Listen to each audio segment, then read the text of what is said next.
بسم الله الرحمن الرحيم. الحمد لله نحمده ونستعينه ونستغفره ونؤمن به ونتوكل عليه ونعوذ بالله من شرور أنفسنا ومن سيئات أعمالنا من يهده الله فلا مضل له ومن يضلل فلا هادي له ونشهد أن لا إله إلا الله ونشهد أن سيدنا ومولانا محمدا عبده ورسوله. أما بعد، قال الله تبارك وتعالى في القرآن الكريم: أعوذ بالله من الشيطان الرجيم. بسم الله الرحمن الرحيم.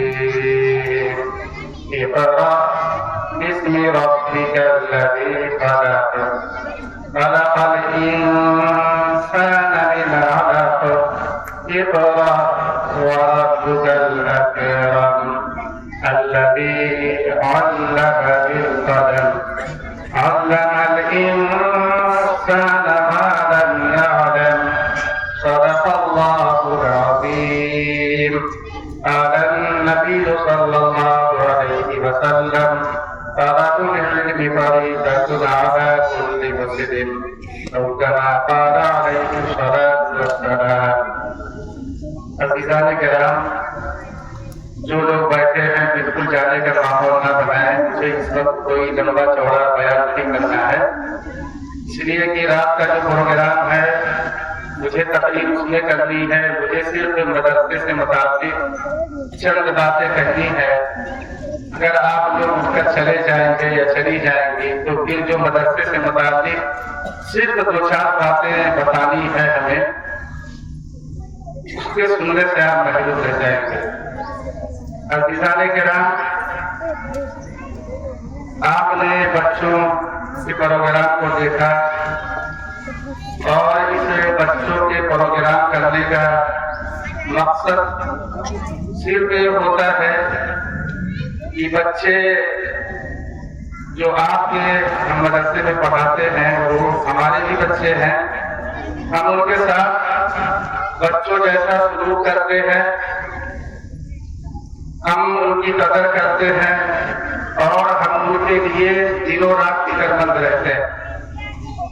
ہم ان کے لیے اسکول میں 1-8 گھنٹے کا وقت دیتے ہیں، اور جب ہم اسکول میں کسی وجہ سے موجود نہیں ہوتے یا ہم کہیں سفر پہ چلے جاتے ہیں تو اس وقت بھی ہم ڈیلی مولانا حافظ محمد احمد صاحب سے مدرسے کے بارے میں پوچھتے رہتے.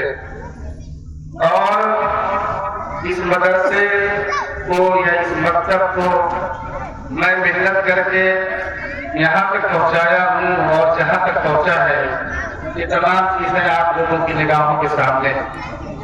عزیزان کرام، ابھی الوداعی ترانہ پڑھا گیا. چونکہ یہ مکتب انوار العلوم جو ہے وہ 5 تک ہے، تو اس مناسبت سے ان بچوں کے لیے الوداعی ترانہ پڑھ لیا گیا ہے. چونکہ یہ انوار العلوم 5 ہی تک پڑھاتا ہے. اب آگے بچیوں کا جو پڑھائی کا سلسلہ پڑھایا جائے گا وہ مدرسۃ البنات جو ہوگا اسے کوئی نیا نام دیا جائے گا لڑکیوں کی مناسبت سے. کسی صحابیہ کے نام سے یا کسی عظیم شخصیت جو ہماری گزری ہے یا کوئی اللہ کی ولیہ گزری ہے ان کے نام سے نسواں بنایا جائے گا. تو یہ بچے مکتب سے تو فارغ ہو گئے ہیں، لیکن ان کے لیے اگلی سال انتظام کیا گیا ہے اور بچوں کی تعلیم کا بھی انتظام کیا گیا ہے.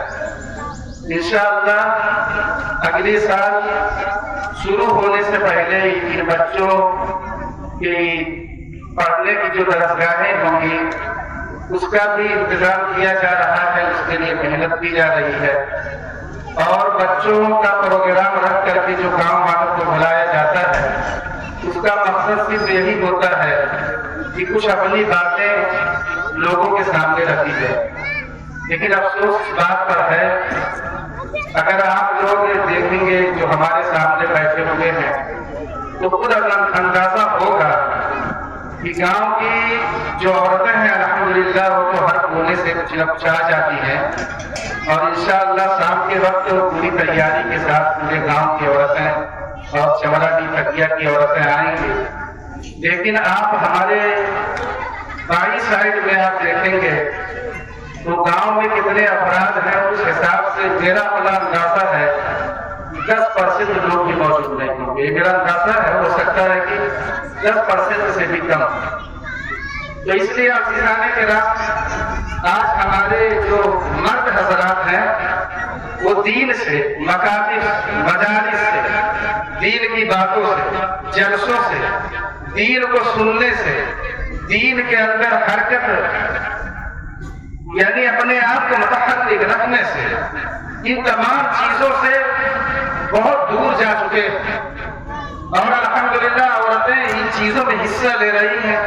مجھے اس بات کا اندازہ جب میں مدرسہ نہیں چلا رہا تھا اس وقت بھی تھا، اور آج